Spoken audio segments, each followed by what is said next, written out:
And welcome back, everybody, to another episode of Benched with Bubba, episode 633.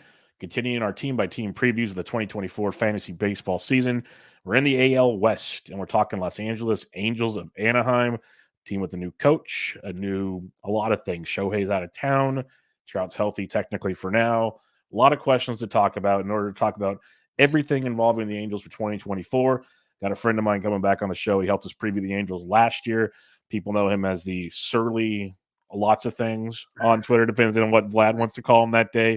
But you can find him on Twitter at Studster Kelfan. I think I got that right. You did. Mr. Daniel Prepas. Daniel, how we doing, my friend? Hey, thanks, Bubba. I'm stoked that you invited me back. Like I said, you made my New Year's when you reached out again. So I've been looking forward to it, and hopefully I don't drone on too much. So just cut me off if I start getting carried away. It's all good. Like I've told some people, like I've done the White Sox previews. I told Mike Carter, like just treat this as another form of therapy, or just like let it all out. We're all here to just be like, I did the A's yesterday, so like really, like this is we have a little more optimism than the A's. Let's put it that way. So we'll have some fun with that. But before we get into 2024, I do want to ask, all things considered in 2023. Obviously, no playoffs again. Shohei's gone. Trout got hurt again. Other guys disappointed. Some guys did better than you thought. What was your overall takeaway from 2023 before we get into 2024? It was kind of a fitting, call it conclusion. I hope conclusion, right? Because starting anew to probably one of the most pathetic, disappointing stretches of any team relative to expectations, I think, in baseball history. I mean, we're talking, 13 of the past 14 years that they haven't made the playoffs. I mean, everybody last year, it was kind of like we were finally excited, right? There was finally things to get pumped about. And it basically was the worst year of any of it, not just because of the high expectations, but just across the board. From Rendon being the most worthless he had been since he signed the contract, which is saying something, to basically fighting A's fans, not talking to the media, to the news coming out about Artie, which wasn't a surprise, but that he just wouldn't even pay for the guys from the World Series team to come back, for the, Ridiculous. I mean, it's almost hard to believe. Right, to everything. We'll get into the coaching changes, which that's kind of the one thing to dream on. But it was just, it was the worst of the worst. I mean, there's really no other way to put it other than it was a fitting end to one of the saddest chapters, disappointing chapters in history, if for no other reason than we had probably the greatest baseball player in history in his prime. Right, the pitching season was phenomenal, and just terrible across the board. Everything was worse. The pitchers were the worst they'd ever been. The bullpen was the worst they'd ever been. The coaching was terrible. The hitting was terrible. The moves that we made didn't make sense. Constantly losing run games. You could really go on and on and on. And that was after 6 or 7 years of trying to get excited. We finally lost Pujols, right? We were supposed to be free of it. So it was just so bad. And I think the theme or the attitude kind of starting anew is things just can't get any worse. And really that's the right way to do it, which is it's not a full rebuild, but under the circumstances, it's probably the best we can hope for. And there's no expectations. So that's what we have going for us. The no expectations could be good. So we'll definitely talk about that. But let's talk about 2024. Like you mentioned, there's some storylines throughout the offseason that we can kind of lead into this. And you mentioned some of the outline, the TV deals. I know there was a big deal that took place on Wednesday where a lot of teams like this Amazon Prime deal with Bally's and all this stuff. And they're coming out saying that just the TV deals in general for baseball, every team gets at least $60 million, which really makes you think about teams that don't spend money and so on and so forth. But what are you seeing with this? There was more than just a Bally's deal. There was authorities involved in the saga of the TV deal. Yeah. As far as the TV deal, I think the best way to put it is this isn't going to affect the Angels until 2025.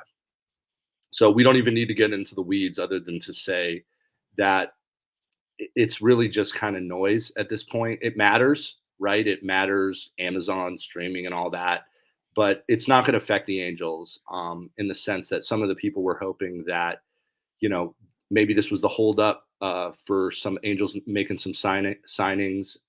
You know, we signed Zach Plesac, who, if I remember correctly, was the king douchebag in 2020, if I'm not mistaken. So that's really on brand for us. So I do appreciate that. But I just think it's wishful thinking to think that now that that's happened, there'll be some kind of cavalcade of signings. There's teams in worse situations than the Angels that will affect them this year. I think the Rangers, the Indians, and Twins. I think those three teams are really going to be affected as far as what happens in the deal. So it's really unclear. But for the Angels, it's kind of a nothing burger, to put it mildly. So it's not going to affect anything. It's really what Artie wants to do. And I think as what we've seen from beginning in 2012 with the deal that was signed with Fox Sports West then with Pujols is he builds around players. That's the only thing he knows how to do, which is let me sign a huge player. Let me market them. It works, right? It works. He doesn't build teams. He builds around players, which is one of 750 million reasons that he's the worst owner in sports, you know, maybe second to Dan Snyder, which doesn't say much, maybe worse in a lot of ways. Yep. But so kind of to that end, that's basically really the kind of guy he is. So I just don't see him making any splash signings because there's nobody there that he wants to build around. Doesn't like spending money unless he sees a reason to do it. Certainly not for a baseball reason. That's why they've had so many GMs. So I just think for Angel fans to think we're going to get Snell, to think we're going to get Montgomery, it's not going to happen. I actually don't mind that they don't sign pitching because I actually think that's the one bright spot. Maybe there'll be some little signings here or there. Maybe they want to wait to see how the market goes.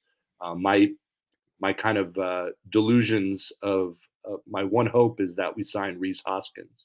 I think that just makes a ton of sense for us. He's originally from California, Northern California.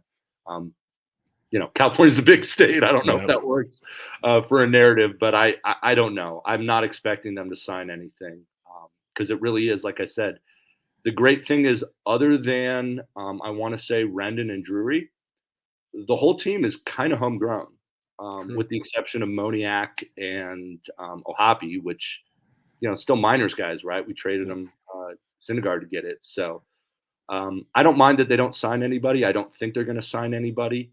But that's kind of the state of the free agent market. To your point about the storylines with Artie, I think he just put the team up for sale last summer because he's just like, why not? Maybe somebody will overpay. But he doesn't care. He's in no rush to sell the team. He's waiting for somebody to give him an offer that blows him away because he's still kind of nobody knows what's going to happen with the stadium deal. I don't know if you remember when we talked about last year that there was the FBI probe with the guy, and at the time he had never been arrested or charged, right? Because there were rumors that maybe there were backhand deals, that he was leaking information to the Angels.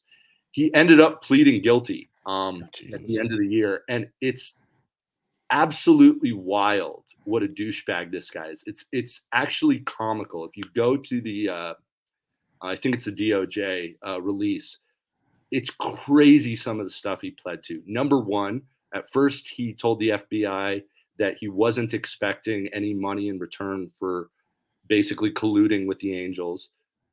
He admitted that he lied, that he was expecting about $1 million in campaign contributions. Angels denied everything, so make whatever conclusions you want there. But the funniest thing, like I said, I don't want to go too thing, is it also came out, among other types of fraud, defrauding taxpayers, that they were doing mock city council meetings before the actual meetings to basically practice, including trying to get from Angels PR team some zingers, literally use that word, zingers, to talk about in the meeting. he said that he leaked the appraisal range for the land. I mean, just absolutely wild stuff. It's hard to believe that the Angels don't have dirty hands, but it is what it is. He pled guilty. I don't think he's been sentenced, but it certainly sounds like he's going to go away for a long time. It's kind of a black box what's going on with the current situation, city council and the mayor. It's just unclear, but I think the takeaway is he's a terrible baseball manager. Everybody hates him. He does what he wants.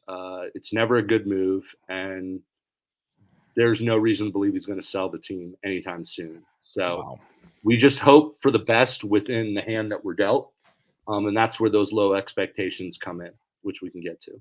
See, Oakland A's fans, it could be worse, I guess. Maybe. I think so. Yeah, I get because that sounds a lot worse than the garbage in Oakland. I'll say that much. I mean, I'd rather have a passive owner that doesn't want to do anything than this guy that basically, when he does stuff, it's awful, and when he decides to not do stuff, it's the awful time to not do stuff. So he's horrible.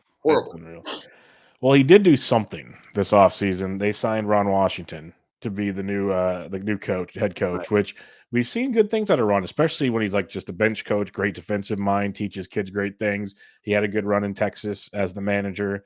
So this could be a good thing. He's old, obviously, very old, but maybe this is a thing. Do you think this is a plus in the right direction for the Angels? Certainly. I think that's the thing to believe on. We use the word narratives, right? Like it's just narratives, but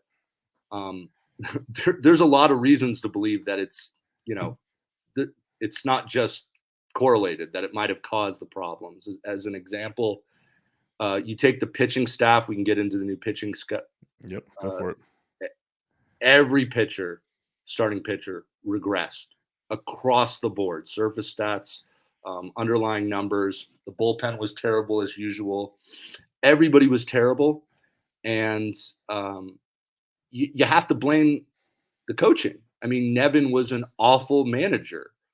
Trout, if you remember back in 2022, he was furious about the fact that he caught them tipping pitches. Yep. He had to tell Nevin about it.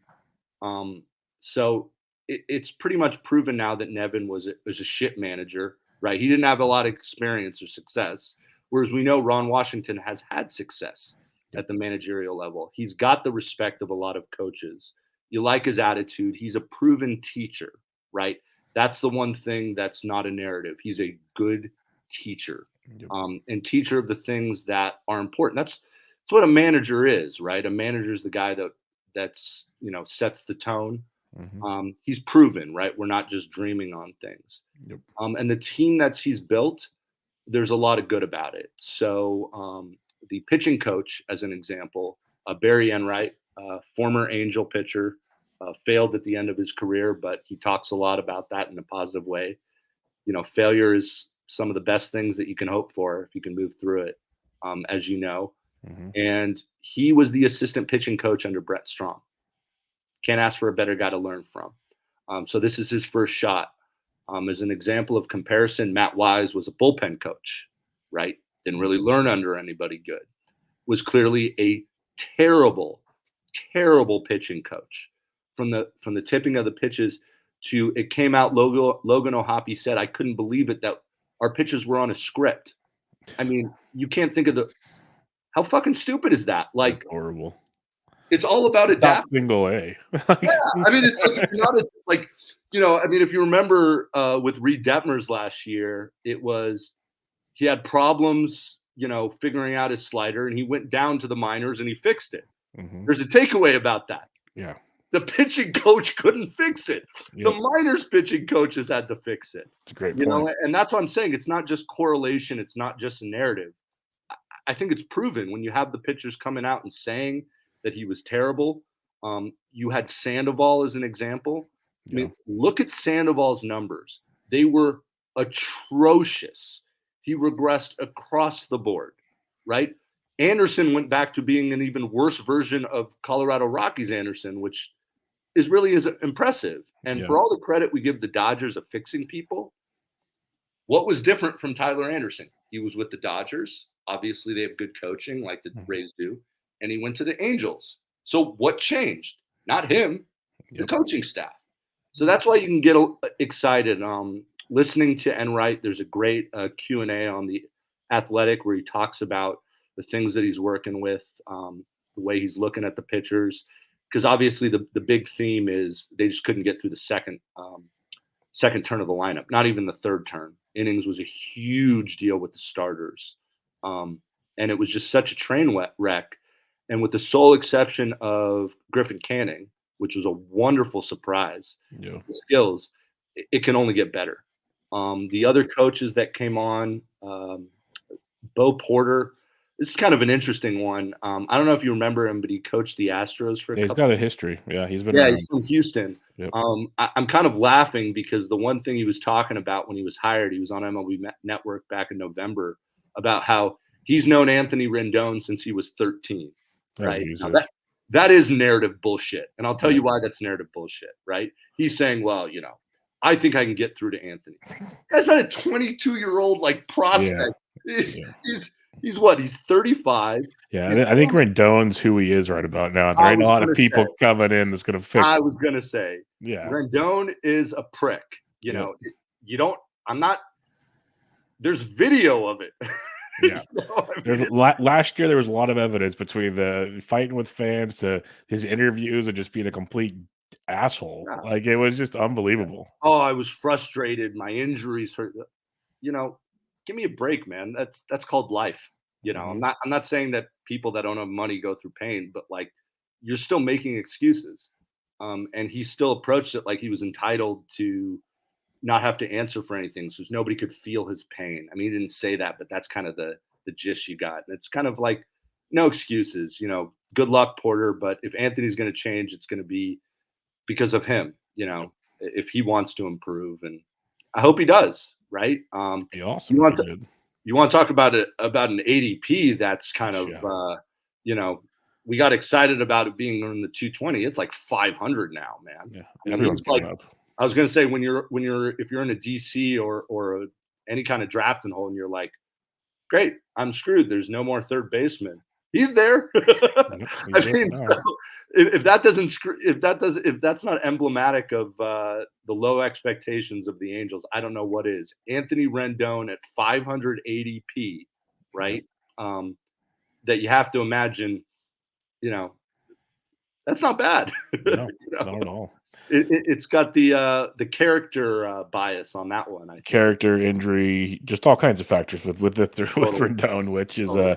again, he's old for baseball terms, but he's not that old technically. So he'll be a fun discussion point here. But on the bright side, like I'd say is the coaching staff with Washington bringing guys in is already a dramatic change for the Sure. culture of the Angels, which is going to be interesting to see how that goes with the rest of the team, obviously, and that'll kind of lead us into the players here. Is like we'll start with Trout, and he's always been a great leader. No one can deny that. I would say maybe not as much, maybe not as vocal as you'd hope for from a leader, but he's there. People know if Mike Trout's doing, he's more of a lead by example than not He's kind of guy, getting more vocal though. He's which talking is out good, more. which is what he needs to do because he's Yeah. hurt half the season every year. So he needs to be vocal because he can't be on the field to lead by example.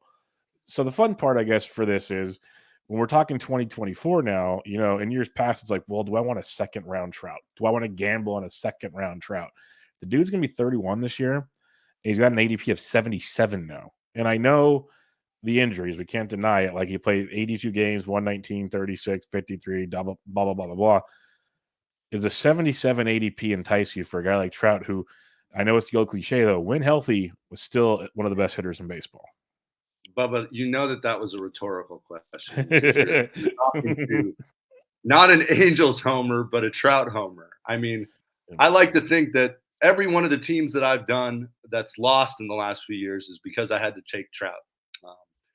Vlad was teasing me. I think I showed you I did an OC where I just threw caution to the wind because I wasn't even ready to do it. And Trout was there at 69. And I'm like, not only is that all kinds of nice, but that's a stupid price. It really is a stupid price because even when he was injury prone, it still only dropped to what, late second, early Yep. third. Yep. And now you're talking about him when there's that cliff of outfielders after what Chisholm and Nolan Jones. Yep. And with exception to maybe Brian Reynolds, who's definitely a steal and a good value, it's a no-brainer move. It's a no-brainer move, even for a homer like me. So obviously, I had to take him. Yep. So yeah, I think at this point, unless you've got a reason why, from a build perspective, you don't take him, it makes remove the injury bias, because if you're talking about the 6th round of a 12-team league, Mhm. I mean, come on. You're never going to get somebody with that type of upside from a power perspective there. And especially in like the OCs, we're going for the overall.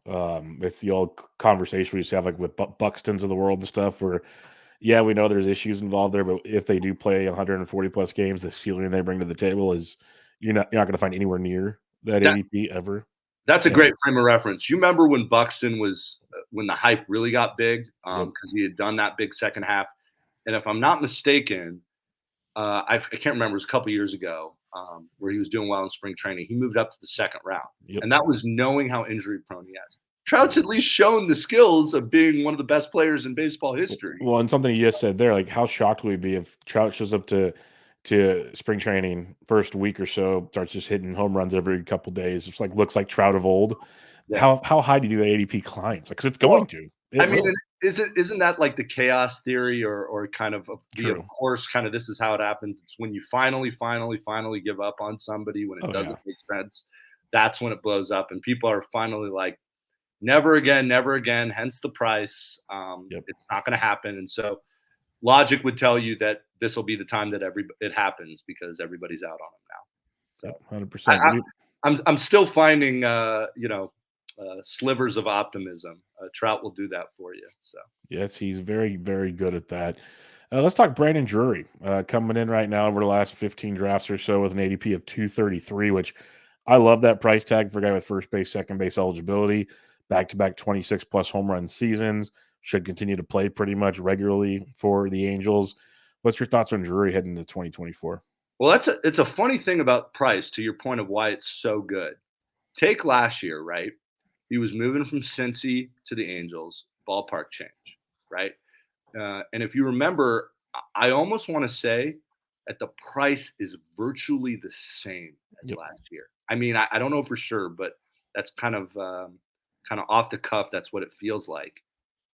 And he's proven that those skill changes were real, right? He's Yep. proven that they were real. His numbers got better against righties. He was the Angels' most consistent hitter. He lost third base eligibility.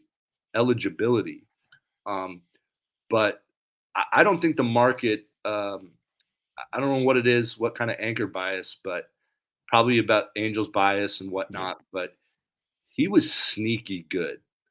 He got better than last year. So it proved that it was a real change. And he was hurt. He still missed some times. So he's a legit 30 home run bat. Yeah, I probably would say of all the players on the team, he's probably the best pick across the board, without Yeah. question, from both Yeah. a floor and upside standpoint. I find myself gravitating to him quite a bit in DCs right now. Like he's a guy I love to target. If for some reason you missed on second base, he's a great asset there. If you already have second base, you want a middle infield, corner infield, just that flexibility he brings. I love the upside of a Brandon Drury. And you hit on something there that I think we're going to notice from a lot of these players. The Angels to fantasy players are not a good team right now. So we see that with a lot of these teams that they have fantasy relevant players, but you get that ADP discount with a lot of them just because of the team they're on, which Right. It's it's going to happen. everybody. It's the everybody loves to shit on the Angels, and it's deserved Yep. bias discount. Yep. What got lost in the shuffle, which clearly the early market price is evidence of, is what he did. There's Yep. no other explanation other than anti-Angels bias. They were a disaster. I mean, he had hot streaks. He was great. Yeah, I mean, we've talked about it, but I think if you want a perfect example of how the market of, Vlad talks about it, how this is the time that you Yep. take advantage of the market, because it really, there are so many mispricings in the market, and inefficiencies. You've got a guy like Julian, who I love, by the way. I really like the skills, going 30 picks earlier, right? Did not. Somewhat of a similar profile. There's a big difference. One's a platoon player Mm-hmm. and one isn't, Yep. right? One has downside from a K perspective, one doesn't. One has a higher floor and a proven track record, the other doesn't. One has two different types of eligibility, second and first can get scary shallow. Yep. And he's going on average 20 to 30 picks later. Yep. So, I mean, I think we made our point, but Yep. yeah, he's the guy to jump on for sure. Yep. 100% with you on that one. So I'm looking forward to seeing where that changes as draft season goes. And that's why I told myself I'm only going to do a few DCs or whatever. I just keep playing because there's just the efficiencies haven't changed enough. You for me caught yet. the bug, man. Like Yep. the fun alone, not only just doing them, but being able to take advantage of those misprices. Yep. It's just you see all these little pockets. So it's pretty good.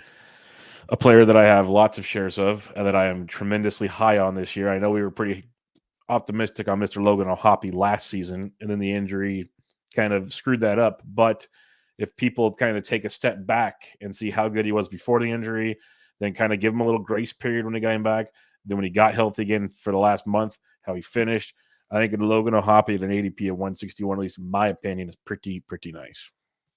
Yep. I mean, he's climbing, but I He think is, yes. I think what's also getting lost in the shuffle of his ADP is he's in that grouping, right? That grouping of Naylor, O'Hopee, Moreno, Ruiz, and they're all solid, but none of them have his power potential. Yep. Not even close. And I was surprised personally that the power showed up that quickly. So did I. mean, it really, power went nuts in AAA with the Angels, Double A and AAA. You always take those with a grain of salt, especially at Salt Lake, and it looks legit. I mean, I think he legitimately easier said than done at the catcher position. Homerism aside, there's no reason that he can't get to 30 home runs with 500 ABs. And we're talking about Theis, who I love, but he's not taking more than 20%. No. They're going to ride or die with him. And hopefully he's healthy. Maybe he, got some of the learning experience out of the way. But yeah, it's a great price. And I think you're right to scoop him up because maybe the price won't change all draft season. But I don't think he's a 220, 230 hitter. No. I think it's very easy for him to hit 250. Very easy. And there's an outside shot, granted he's not proven, that he's going to out-earn Cal Raleigh. I was just about to say he's Cal Raleigh like 60 picks later or something. I don't know if it's that much of it. I think it might be only 20 picks. I'm not sure. Yeah, it's probably shrinking. I can check. What'd you say? Yeah, I think it's sleeping, because that Raleigh's going to get. Yeah, but it's only like 20 picks, 22 picks, yeah. Yeah, no, but I mean, your point's well taken that, Raleigh's going to get the ABs. He's proven it over a full season, which is no small thing for a catcher, right? That's a skill. But he's also in a worse ballpark. And the power numbers are not that different. And I think O'Hopee's got a higher ceiling. Yep, 100% with you. I think you're right. I wish I had more, but he's probably – I don't think it makes sense to take Moreno over him. No, I'm trying to do everything come draft day to walk away with a Naylor O'Hopee double tap. That's like my dream scenario. If it can work out, I've done it a couple times, and I'm just like grinning when I hit the second one. It's just like, this is beautiful. So that's what I'm shooting for. These young guns are pretty sweet. Now, I'll be honest. This name was the name I'm looking forward to your opinion for the most because I am extremely high on this person, and I've gotten a lot of kickback. I get it, but Luis Rengifo. I'll give my case. Tell me right or wrong. I know you'll be honest. The dude's going to lead off. The dude's got amazing flexibility in your lineup. The dude's got 20 plus home run power with 10 plus stolen base upside.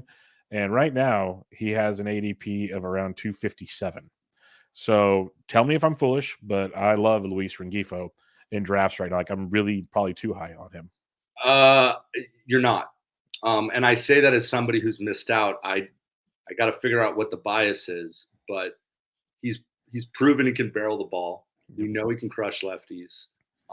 He's a complete player now. It's not too dissimilar to kind of the Drury pricing in a lot of ways, right? Yeah. Rengifo last year, I think, was like 280, 300. And you said, what's here this year? 250, 270? 257 right now, yeah.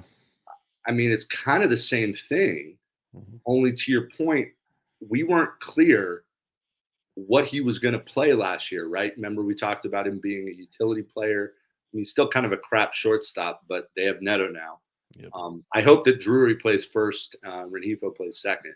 Rengifo's going to play every day this time. They'll find a way to get him in. He's going to lead off. And I think you're right. I think with second base being what it is, kind of once you hit what kind of Jimenez and Stott, it kind of gets a little weird. I would rather have him than Gorman. 100%. I think, yeah. I mean, I'm talking myself into it so I'm not going to argue with you. It's kind of in the same vein as Drury. He's proven the skills now. He's proven that he can hit the ball hard. He's proven that the home run to fly ball is legit now. He doesn't need to. He is what he is, and he's a 21 home run hitter with full-time ABs. Yep. And another one of those narratives. But Bo Porter, as the first base coach, wants the Angels to run more. I'm pretty sure the Angels ran less than most teams. So if you want to give a little bump, if you want to bump up, a handful of steals for each players, you really can't go wrong. You don't even need to pair him with anybody. No. I mean, what's the difference between Rengifo and Zach Geloff? I don't think there's much. Yeah, I'm with you. I'm a big Zach fan, but I get it, because I have more Rengifo. And the one thing is, I told people on other shows, and for the listeners here, if they missed it, you look at his splits, first half, second half, he became a more complete hitter playing regularly. He missed a lot of September, October due to injury, but in July and August, he had 316, 327, hit 10 home runs in those 2 months. We saw what he can bring to the table. And one of the things I love, and I say it too often, is dude's going to be 27 this year, still finding his sea legs, basically. There's a lot of upside when I look at a guy like Luis Rengifo. I mean, and we don't know what it means. It is a little bit scary. Didn't he have some kind of a bicep rupture? I don't know. And they said because that was the only thing at first when his ADP was low. I was like, "Oh, you're an idiot," blah blah blah. I'm like, "Okay, fair, valid point." So I started I started digging. You're not an idiot, Bubba. No, I don't think you're an idiot. But I get it. People are like, he's hurt, and because when you draft too early, you're an idiot. I get that part. But then I started looking. Yeah, I started looking into it, and they're basically saying he's ready to rock and roll for spring. He'll be there when when they report. So that's all I needed to hear. If he's there to report, it means he's playing. So we're good. Have you ever seen the guy in person? In person, no, just on TV. He is jacked, man. He is strong. He is built like a truck. So yeah. And I didn't even think about that he's entering his prime. So he's still probably. Doesn't he have the same price as Gavin Lux?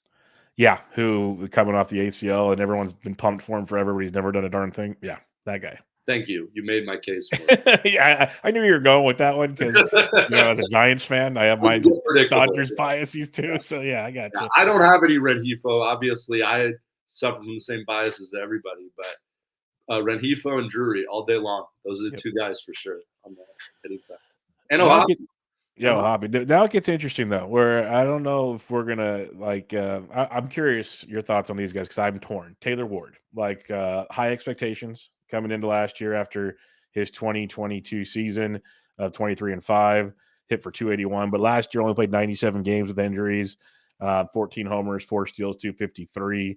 You're getting them with an ADP of 223 right now, going around Kerry Carpenter, Jared Kelenic, if we're talking outfielders at least. What are your thoughts on Taylor Ward coming back this year? Because he did take a step back. Let's put aside the kind of slow start from the skills perspective, right? There wasn't enough time to kind of read into that too much. That's one of the worst injuries that you can possibly have. That was one of the scariest things I've ever seen. He got hit flush on the face. Yeah. It shattered his orbital bone. He has an amazing attitude about it. But man, I don't care who you are. It's hard to imagine being able to come back from that, at least right away, and not have it affect you in the box. I don't know if you've ever a little bit of a tangent, but there's a great book called The Chosen about kids that form a friendship where they're baseball players, and the kid hit a line drive and hit the kid in the face and shattered his face, same injury, and they became friends. It reminded me of that. It's the scariest thing in the world. I can't imagine psychologically a harder injury to get over it. And he's got an amazing attitude about it. But I just think he's a total question mark. I think the price is fine. But I honestly, I don't know what to expect. I hope for the best, but what was it clear that he, before the injury that it did seem like maybe it was a little bit of a mirage. But we know that the guy can hit 20 to 25 homers with a 260 average. We know he's going to get playing time. It's just hard to say how it's going to affect you. Yeah, and that's kind of where I'm at. I just don't really have a strong opinion on him, so I just kind of pass on him in drafts where I don't really know what to expect from him, but curious to say the least. We'll see how that one plays out. Anthony Rendon, you hit on him earlier. ADP of 500 right now. To be fair, he has not played more than 58 games in the last 3 seasons, so he's got that going for him. What's your thoughts here in entering his age 34 season? I mean, there's no way he's playing every day. Yeah. You don't get healthy from the things because they were bad injuries, broken leg. There's no tension. I mean, when he was on the field, the last time, he didn't even show any power. Same kind of thing, different reasons. No clue what to expect, but that if he's playing, they're going to put him in a prime lineup spot. He's going to get counting stats if he's on the field. So I guess there's no other way to say it that at that price, relative to the ability to have a starting job when you're healthy, you can't ask for a better value, I suppose, because you also have nobody likes the guy as well. That's affecting it, kind of out of sight, out of mind, recency bias galore. I mean, his ADP is 500, and he's the Angels' cleanup hitter, probably. So it's a no-brainer. I think it makes sense to grab him in every draft. I talk myself into it, but why not at that point? Like as your third baseman or something, see what happens. I mean, who else are you pick? Well, that's what I was going to ask you. Here's just a scenario. I don't even know his ADP, but I know it's somewhere in that ballpark. But doing enough. Would you rather have Rendon or Patrick Wisdom? Rendon. Okay, there you go. That says enough right there. Because I had Rendon was gone, but I had to suffer and take Wisdom earlier today in the draft in round like 41. So here's a fun one for you: Rendon or Michael Busch. Everyone's going to say Michael Busch, and you know that. Not. I don't know though, honestly, because I hate drafting prospects. I really do. It's just not my thing because I like stability, but then again, Rendon doesn't bring that. So I'd probably go Michael Busch, but I get both sides of the story. And Busch will get your first base eligibility. That's the other part. And the thing is that the Cubs have so many options, man. If he struggles at all, like they have no problem sending. Like look at Mervis. Look at they have so many options if they need. They could still sign Bellinger. Still possible. Yeah, no one would be shocked if that happened. Yeah. And you mentioned Hoskins with the Angels. He's been linked to the Cubs too. Like the Cubs aren't done, I don't think. So we'll see where that one. I'm going to put no effort into this narrative, but the Angels' new hitting coach, because I'm really surprised that Marcus Thames basically had everybody. It was Marcus Thames. Are we surprised that they all hit like Marcus Thames? That's all you have to say, really. Right. The new hitting coach, it's kind of like the Barry Enright thing. It's a hungry guy, assisting hitting coach for the Cubs, worked with Bellinger. So there is a little bit of a connection there. Hard to see the Angels signing Bellinger. Boris, like everybody else, telling, Angels should sign him. I don't know, but another thing to hope on. But yeah, we'll see. Mickey Moniak, he had a kind of coming out party last year at 280 with 14 home runs, but also struck out 35% of the time. So that was kind of the narrative on him. But hey, he was huge for me in some draft and holds where you got him super Really? late. And right now his ADP is around 400, and I have no problem taking him there either. But what's your expectations for Moniak this season? Well, I think that 6,000% hit rate probably had to go down at some point, which it Yep. did. I really think that my hope is, and I think it may happen. I think that him and Adele, I'm not going to say it's a straight platoon, but I think they're both going to get PT. Yep. So I think Washington's going to find a way to get them both in the lineup so we can get to Adele later. But with Moniak, you just got to keep hoping that it's nonlinear growth, right? But the guy doesn't look like it's kind of like a Patrick Wisdom in a lot of ways. That's fair. If you look at the profile now, he really shouldn't be playing every day, but he gets hot, he gets in flashes, he's going to play. So, again, he'll get PT, right? So what's his ADP, like 400, 420? It's right around 400, yeah. Okay. No brainer. Yeah, because he's going to get PT. He's going to get a chance. That's all you can ask for. Strong side of a platoon. It's a good situation for sure. Let's just talk Joe Adele real quick. Now that you mention him, because his ADP is 528. I'm in round 40 in 3 drafts right now, so I took him earlier today. I'm in the 40s, so Joe Adele is on my roster. Even Steamer thinks he plays about 94 games, so that's not just a platoon player. That's a little more than a platoon player, I'd say, these days. So what's your thoughts on Joe Adele? Because again, it's like we've seen the minor league experience is great. He's only going to be 25 this year, still really young. Crazy, right? Yeah. He feels like he's been around forever. You mentioned around Washington. You said it earlier. I said it. What he does with young players, it cannot be taken for granted. He's amazing with young players, just for their psyche alone, let alone teaching them things. So what's your thoughts on Joe Adele? I'm not saying everybody run out. You have to draft Joe Adele, but are you expecting definitely an improvement from Adele this year? It's now or never. Yeah. I mean, it's his last year. Hits the piss out of the ball. I think he had the longest home run in all the minors and majors last year, if I'm not mistaken. Pretty good. Greatest quad A player in the history of major leagues. No question about that. That's fair. But again, we kind of joke, but we say right when we give up on guys, sometimes they explode, right? It's the old Milton Bradley thing, or Brandon Phillips. That comes to mind. So it's definitely hopium. It's definitely wish casting. There's no question, but the talent is there. Is it really that much to ask to hope he becomes like a Patrick Wisdom? I mean, it really wouldn't be a shock. It's just a matter of if he's going to get the ABs. And that's where you find the silver lining from the Angels from a fantasy perspective, which is there's no question that they're either the worst team in the division or the A's. I mean, it's what's going to happen. So why wouldn't you give them ABs? And DH is free now too.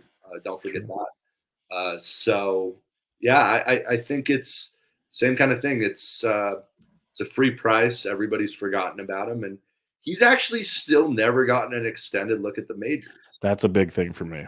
Yeah. I mean, Moniak strikes out close to 40% of the time. Adele can do that. Yeah, true. So if Moniak's given that opportunity, why can't Adele? And actually, some of you see a little bit better. I mean, the guy works hard. He got way better as a fielder. He was a joke as a fielder. So it's his last chance. Sometimes things work that way. It's why not? Why not? It's kind of like the whole theme of the team this year. Why not? Yeah, and they're all basically free. So that's the beauty of it. And here's another free one. Nolan Chanel coming with an ADP of 430. Got his first cup of coffee last year, age 21, 29 games with the big club because he got drafted last season, which is stupid to think about. Pretty good contact stuff, not a lot of power. So what are we thinking when we look at Nolan Chanel this year? Because I just walked past him in draft terms. Well, I think he might have said it. You have to double check it for me, but I think he might have played in more major league games than minor league games. 29, 21. No, he played in, if you count 20. Right, no, you're right. You're right. He played in 22 minor league games, 29 major league games. I mean, he had a handful of extra base hits over, 1%. I mean, less than 1%. So, I mean, you look at him and you look at the profile, and there's no power, but he got on base a lot. I mean, clearly he's not ready, um, but he's not a terrible player. Certainly not a terrible player. He certainly belongs off the bench. Great pinch hitter. Yeah. I think he could use more minor seasoning. So I get it. Again, same point, free. What's his price? Like 450, 430? Yeah, give or take. Yeah. Yeah, but I mean, I think the one thing you got to give him a little credit for, he's a hit tool guy. He's not a power guy. I mean, he flashed. He did get better at college, but he was a first round pick. Like, don't forget. I mean, it's easy to kind of look at a guy. I mean, he's not Trey Cabbage. You know, he's not going to start that 70 and not look like a baseball player either. Yep. Cabbage looks like kind of an overweight Syndergaard. Yep. There's a reason Cabbage, I believe, is playing in Japan this year, coming up or something. I didn't even know that. Yeah, I think he's playing somewhere over in Asia. I'm pretty sure if I remember correctly. No, so you know, it's just unfair to judge him. It's just too early. Like I said, the guy plays more in the majors than the minors. So I think you really just have to have part of the theme, zero expectations for him. The dude went from partying with co-eds to starting for the Angels in like a 3-month span. I could give him a little benefit of the doubt. Wait a minute. Why do you think he stopped partying with co-eds? I mean, really fair point. There's a lot of colleges in Southern California. You have a very, very fair point. I'm not. Look, yeah. It's like a lot of the guys. I don't know what to expect, but I certainly think. Well, there's something you said. I'd honestly, if I'm an Angels fan, I hope they put him in AAA. Like, let the kid go get comfortable. Like, let him go play down there. I don't need him off the bench here for a bit. Go get comfortable. If someone gets hurt, come on up. But I think it depends on if they sign somebody. 100%. Sign a Carlos Santana, I could see that one. Yeah, Reese Hoskins even like that would easily make it a shift down. Shortstop Zach Neto. This kid looked another guy. He's a kid because you do have a young ball club, all things considered. He'll be 23 this year. We've seen the power and speed. The injuries kind of derailed a little bit of 2023, but there were some fun expectations when he got called up because similar to Chenal, little different but similar, got called up really early in his career. Neto's getting drafted around 267 right now. What are your thoughts on him? Because he's one of like the last starting shortstop that seems like he's kind of worth a damn. So I will say this. I kind of shit on him as well as I shit on O'Hopee, but I shit on Neto more because I just didn't think he had the power in him. And it's a lazy narrative to compare him to a Dustin Pedroia. Yep. But the power was real, man. I mean, he's got legitimate power. And they were, by the way, not that this necessarily is a fantasy thing, I'm pretty sure the Angels' record with Neto in the lineup, they were a playoff team with him in the lineup. For whatever that's worth, which is very little. But he's a stud, man. And there's no question in my mind that he can go 2020. No question. And I will say this, to your point, once you get at shortstop past, I want to say like, Trevor's Story. I forget who goes after him. Carlos Correa is going right before him, basically. Okay. He is miles better pick than Carlos Correa. And I've looked at it, a few drafts that I've done. I've only done about four drafts. Love targeting him if I'm patient, which I am not patient in any sense of the word. Because I like to grab two shortstops early. I just do because of that reason. But he is a screaming value on the board because he had a lot of injuries last year, the Angels bias. I don't think he's going to hit the bottom of the lineup. I don't know where he's going to hit, but like put that guy in the middle of the lineup, man. Put him in the sixth hole. I mean, he's got legitimate power. I mean, he's got more power potential than Rengifo. He's got a lot of growth. He's a stud. And I think from an upside standpoint, O'Hopee aside, probably one of the best upside shortstop after Trevor Story. Yeah, because here's the shortstop going after Story. It goes Willie Adames, but then he's got his ups and downs. Sure. But like Ezekiel Tovar, Jackson Holiday, Jeremy Pena, Vaughn Grissom. Then there's Rengifo, Correa, Neto.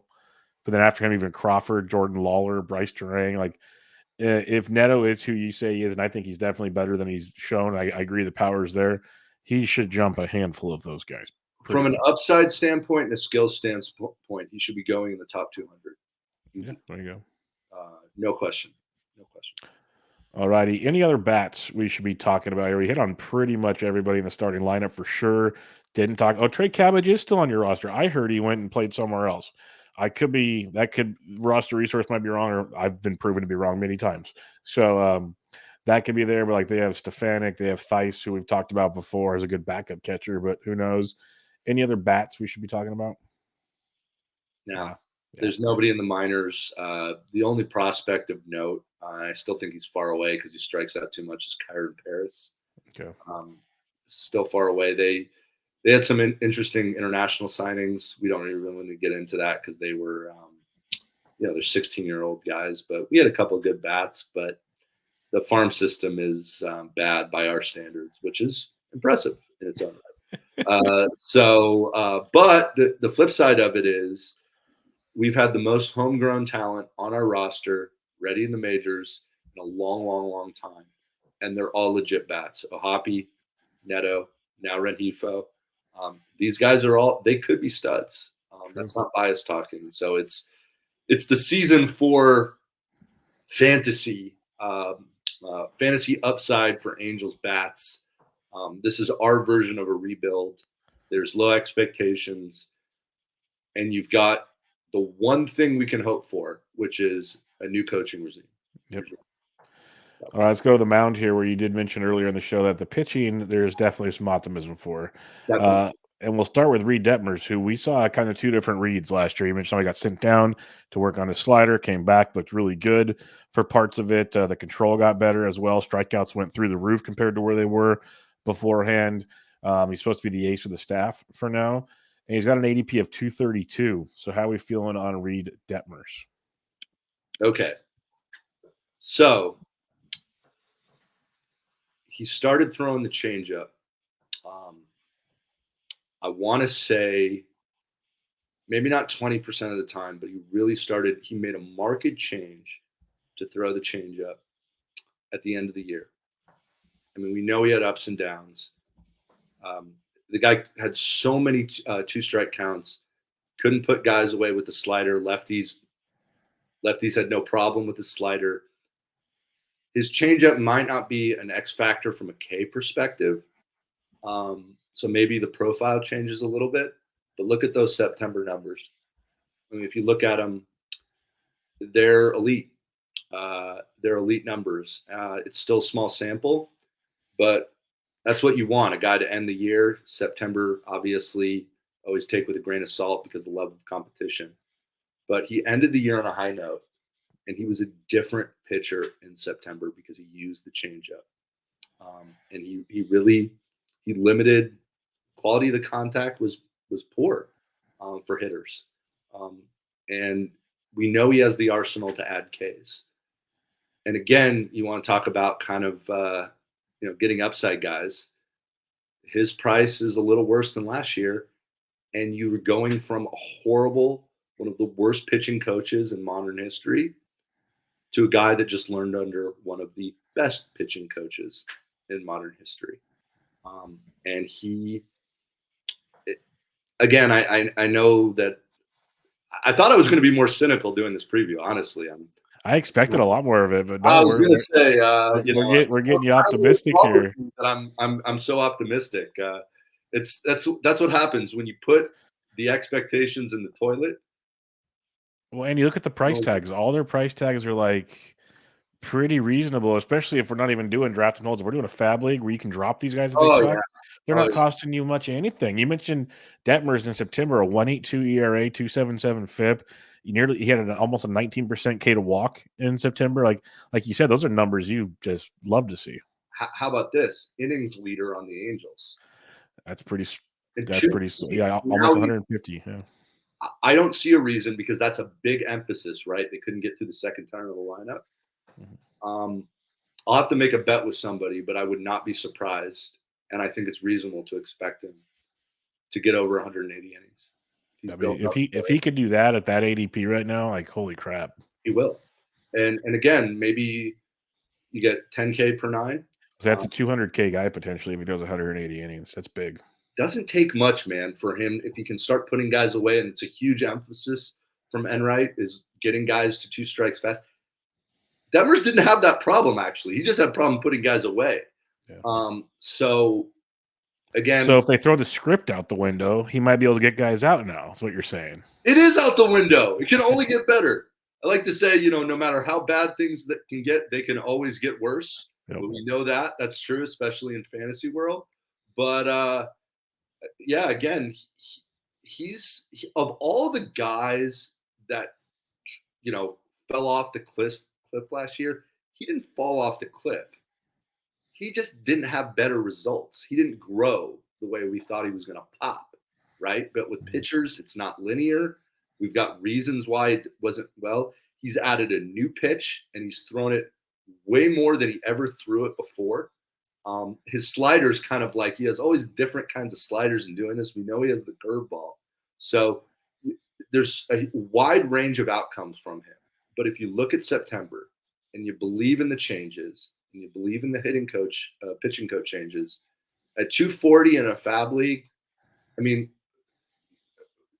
honestly, who else is going around there? I mean, he's still got more K upside than tons of guys, I can tell you right now. So going ahead of him, starting pitchers, Lucas Giolito.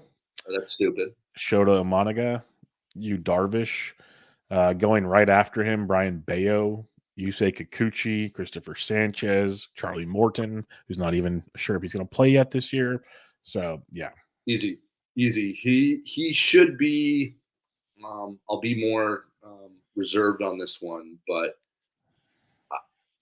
he should be. There's no reason he shouldn't be going around 200. I mean, if you're shooting for upside, he's a shoot for upside guy for sure. Yeah, but he's got it. You can see it. Yeah, that's fair. I don't disagree with you. Curious, your next thoughts here on a guy that's talking about finishing strong and overall having a big season is Griffin Canning. We saw him, looks like he kind of took the next step as the season went on. He kept developing as the season went on. Again, he'll be 28 this year, not too old. He has an ADP of 280 right now. So what are our thoughts on Griffin Canning? Well, I'm an idiot for not drafting him yet. I'm an idiot for having a blind spot for him because it's for me, it's the health bias, and not for me, for everybody. I honestly am shocked, like floored that the guy had over 120 innings.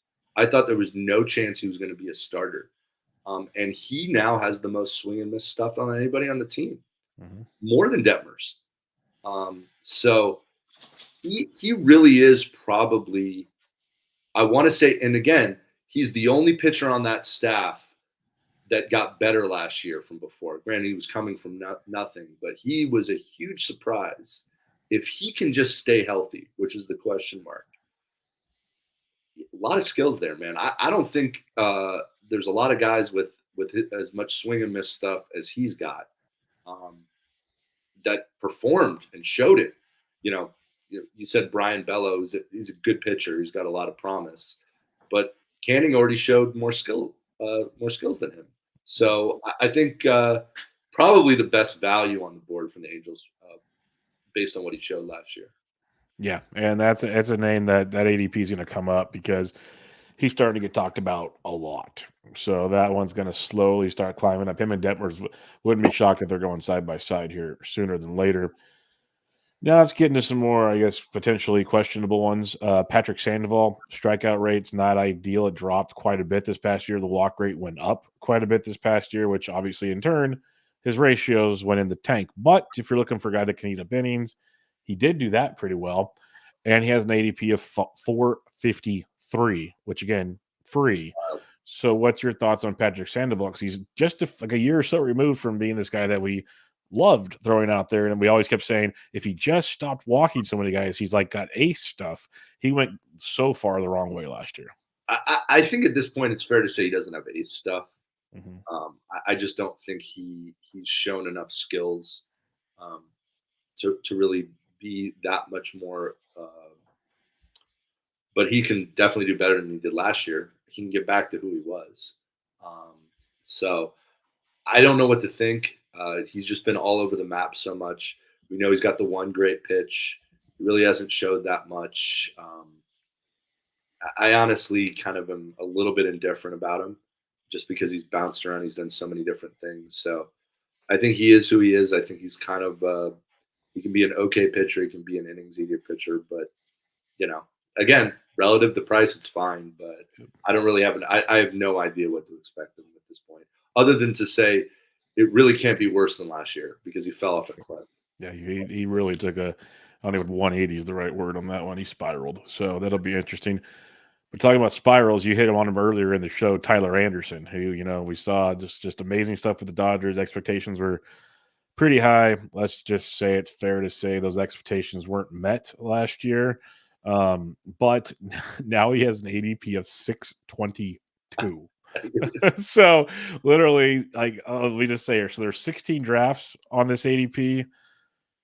He was drafted in all 16. He's in that world, though, where not everybody was drafted in every draft. So what are we thinking on Tyler Anderson? Because, again, maybe it's the Sandoval line. He can't be worse. But is it to the point where it's like, hey, we should be taking chances on Tyler Anderson?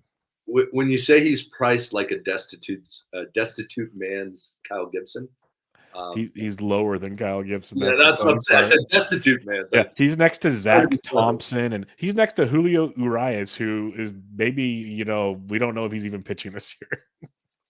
I'm such an idiot for believing in him last year. Yeah. I remember talking him up. I mean, like I said, he cannot be worse than he was last year. I mean, I don't want to talk about him because I think about that contract relative to what other guys have got. And it's really depressing. But again, he was too predictable, man. He was too predictable. I think that he's a clear example of he rises and falls with coaching. And so hopefully, Enright's going to get a lot of credit, man. I mean, you want to talk about setup for success. It's not going to take much. He's going to get all the glory for it. So you just hope that he can eat up 5 or 6 innings and not give up more than 3-4 runs, and it's a success. So. What he needs to do, because you got these good pitchers, but they're still young, so you need this veteran to come in and just put the innings out there, which will be big, because that leads us to Chase Silseth. And the stuff, I think no one's going to argue how good the stuff can be with Silseth. It was a matter of maximizing it to get through innings. He kind of had issues there from time to time, but overall, a good kind of first foray in the bigs with the Angels. Right now has an ADP of 326. What are we thinking on Silseth this year? I think you said it best. I think he probably still has maybe even more than Detmers. He's still got the swing and miss stuff, but I just don't think he's ready to be a consistent starting pitcher. So I'm not saying that that's where Plesac comes in to work with them, but I would say of all the guys on the staff that you might not see in the rotation all year that might get moved around, I like to think of him as kind of a real work in progress as a starting pitcher. So I don't know what to expect, but I do think he's got upside.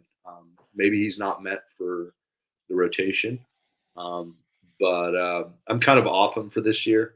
I think he was good last year because you could get him, towards the end of the draft. Not that it's, expensive, but I would say of all the guys on the board value-wise, he kind of doesn't move the needle for me. That's fair. That's fair. I don't think I've drafted him either. And that's a guy that I liked last year. I remember picking him up, playing the Fab game with him last year because there's times for that. But in these early drafts, I'm kind of just like, I don't think so right now, man. We're gonna pass on this one. Right. Anybody else of interest, especially if Silseth isn't a full-time guy? You mentioned Plesac. He does not interest me. Anybody that wears puka shells in a video in his car doesn't do it for me. You said douchebag earlier. That's a nice way of summing him up. You have Jose Suarez, who we were all high on last year. That did not work out very well. Yeah. Is there someone else we should be looking at, especially maybe in a draft and hold as a late target? Are you talking about from a starter perspective? That could give us some starting goodness, because I know those guys are more longmen relievers right now. But even if they're in the minors, is there someone we should be keeping on? The only other name is Davis Daniel. I don't really.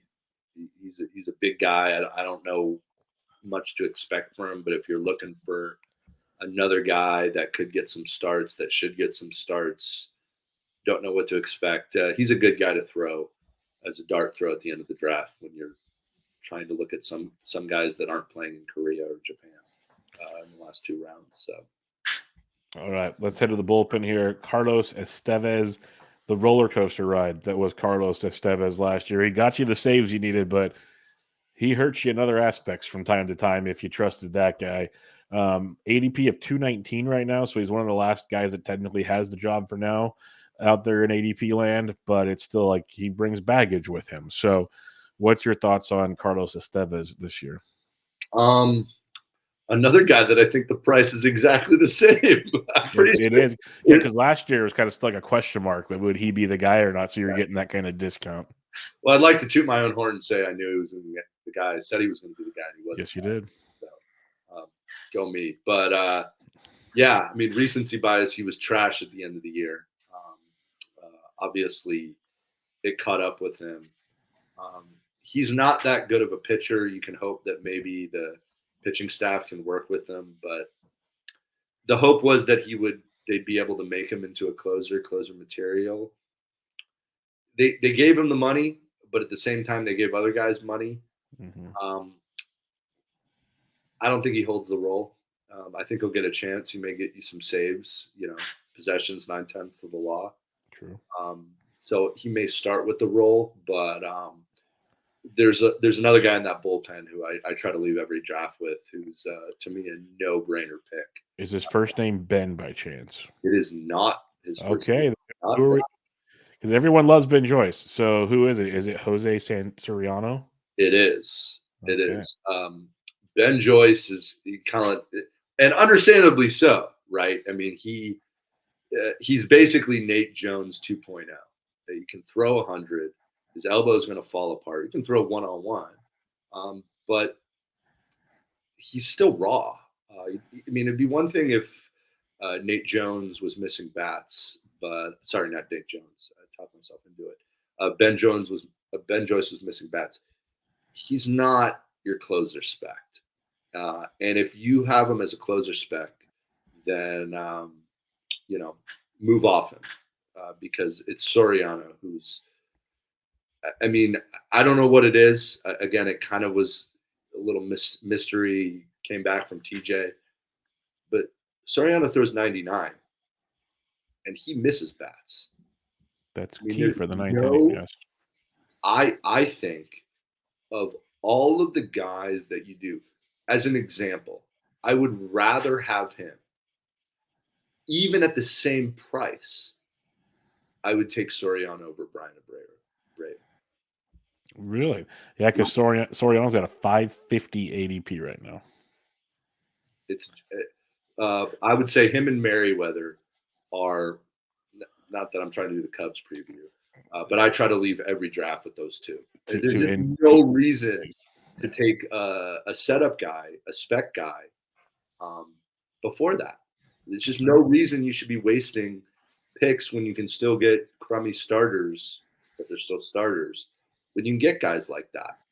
So I think Soriano's probably one of the higher upside spec guys on the board. And I'm not even talking about price. Yeah. I'm not even talking about price. Now, again, there's a little bit of a question mark, right? There's really no track record to speak of because he was TJ for most of the last couple of years. But those skills, watch his video, man. He's dirty. Mm-hmm. He's one of the best bullpen arms the Angels have had in years.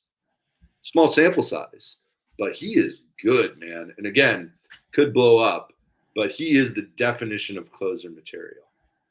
And he probably will be one of the bigger fab pickups. And again, all it takes is 1 week of showing how nasty he is, and he's going to go for like $200 in fab when Estevez loses the role. So forget about Joyce. Just take him off your board.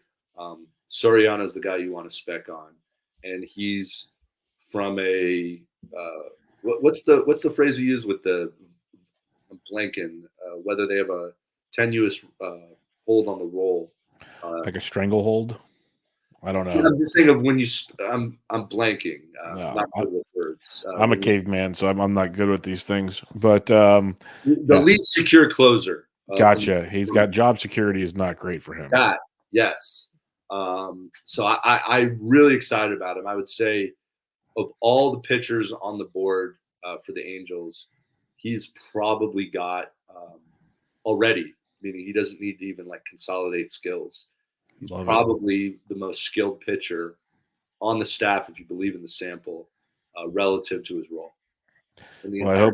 I hope nobody that's in my leagues right now that's late in drafts are paying attention to this show because I just put them in all of my queues as you were talking. So we'll see how And this once you get to the 400s, like that's my point. Like I'm already in who round cares? 40s right now. Like Who let's cares? go. Like, Who like cares? you say, he's a lot better than is it him or Drew Smiley? I think let's take the chance on Soriano. Like that's what you're saying. So Or Kyle Gibson, right? exactly. Like I'm with you. I get it. So Yes.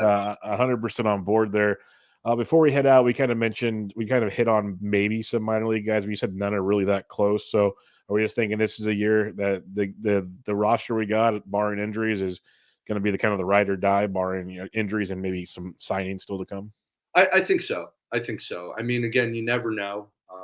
Guys will need to backfill, but from a prospect perspective, um, Shonel, I don't even know how to pronounce his name.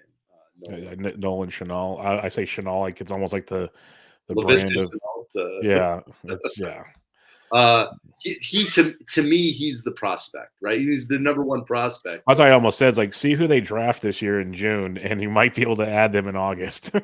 Seriously, man, because we've been good about aggressively promoting, almost too aggressive. Yep. So nobody to speak of. Like I said, Kyron Paris is kind of um, the one of note from a tool standpoint. Um, it's a shame Jordan Adams really fell off the map. So nobody that jumps out to me, but I'm also not the biggest prospect guy. But it's a pretty weak farm system. But that's okay. I mean, we graduated a lot of guys. Yeah, like you said, is you're calling it a week, but we talked about these players and they're homegrown, and most of these guys are in their mid-20s, give or take. A couple, like they're not old, so like you pretty much called them all up in the last couple of years, and there aren't a whole lot of teams. There are some, obviously, that annoy us all that could continue to rebuild their farm system over and over again, but not many can. So that's just the odds and ends of the whole thing. All right, let's be realistic now. What are your expectations for 2024? We'll finish higher than the A's. Hey, that's fair. That's fair. I get that. That's fair because Yeah. the other reality is the Mariners, Astros, and Rangers are pretty damn good. Yeah. Like it's going to be tough. Like your guys are going to run real hot to pass that up. Yeah, and I think not just because I'm talking myself into it because I don't think he's going to sign anybody, but I'm comfortable with the staff going in as it is because I think everybody on the staff, save Tyler Anderson, again, Sandoval's a question mark, but between Detmers and Canning, you've got two guys that are really high upside guys. And I think with Enright coming in and kind of a more thoughtful approach to your point, like maybe not be scripted and predictable, pretty sure that adapting to situations is an important skill in life, baseball, let alone life or whatever way it goes. So it's the season of low expectations. Call it Angels preview, under promise and over deliver. So I'll put it. So as a Giants fan, I get that. It's more they just stretch it out a little longer to disappoint you. Last question I have for you here: do you think we see Mike Trout traded anytime this year? no. Okay, because I was looking like he's a free agent. He's signed through 2030. That's a lot of money to trade. So the return is going to have to be ungodly, and I don't know who's going to do that. The person, if someone's going to take Trout, they also got to take Rendon. That's probably true. Like I said, I think. I mean, what he has no trade clause. He's signed here for life, and I think one of the last things I'll say is interesting that Detmers said it. Another X factor for the pitching staff, which may help. I'm kind of segueing is everything kind of revolved around Shohei, and Detmer said it himself. That's it very wasn't the usual schedule. Surprised that he said it. He goes, So I mean, they're all looking at the silver linings. Like that's another X factor, man. Everybody was excited about the pitching staff last year. Now it's the Dodgers, right? That not because of him, but the other guys that aren't going to be on a usual thing. So you're going to get more innings from the Angels guys. It's a It's all about trying to get them more innings. And yeah, they could destroy your ratios, but yeah, I think it's a good situation for Trout. I think the pressure's off. I think Yep. the pressure's off the team. Well, it's his team again now because, like you said, Shohei. Everyone's got to love Shohei. There's nothing negative about Shohei. That's why it's like you said. It's surprising. Detmer said it, but it needed to be said because it's like they all saw it, and it was Trout's team before. Trout shared the spotlight with Shohei for good reasons, Mhm. obviously, but now it's Trout's team again. Yeah, and obviously baseball of all the other sports, one player is not going to take you, and he was the Mhm. best player in probably the history of baseball, and Yep. it didn't make a difference. So, I think a lot of the guys, it can only get better. Yeah, I think it's seasonal low expectations, and between the pitching, the coaching changes, the attitudes, guys going to learn. It's our version of rebuilding, Yep. and we've got a serious amount of talent. So notice we're not expecting to win. So maybe that's all it takes. Yeah, So but this is the year, like, again. I sound like a broken record, but with as young as this roster is, you just want to see some positive strides this year. That's all you want to see. Like you want to see positive strides in the rotation in a lot of these lineup guys, and that's something you can build off of going forward. and That's it's definitely something. the one difference between years past is already built team around players, right? So now that this is the one year that it's not about marquee players. I mean, even Yep. Trout is, he's got less expectations on him than ever before. Nobody expects anything. ADP 77, folks. Remember that. Yeah, so I just think that the team itself is, you know, here. I'll get carried away now. The closest team that we've had to this kind of team without any stars was the team in 2002. I was waiting for it. I was waiting for I it. had Just to get right it to in. the heart. I Right had to to get it in. You know? the heart. Good So old Tim Salmon, JT as soon as Snow, we D start season Sarcino. 14, Yeah. I'll send you a message and say, "See, just like '02, we're ready to go." That'd be awesome. Well, my friend, a pleasure having you on the show again. Again, we'll chat up some more throughout this early season, maybe in season, and see how things are going. But I appreciate you joining me, man. Really do. Always a pleasure, man. Thank you. All right, everybody, make sure you check out Mr. Prepas on the Twitter at StudsterKelFan, and he's good stuff, and he's starting to ramp up his draft season. So go check it out. He'll be on the with FTN with Vlad and company and doing some other fun things. So go check out the surly attorney Daniel Prepas. Thanks for joining me, my friend. Thanks, buddy. Everybody, this was Bench with Bubba, episode 633, or 2024 Angels team preview. Catch you all next time.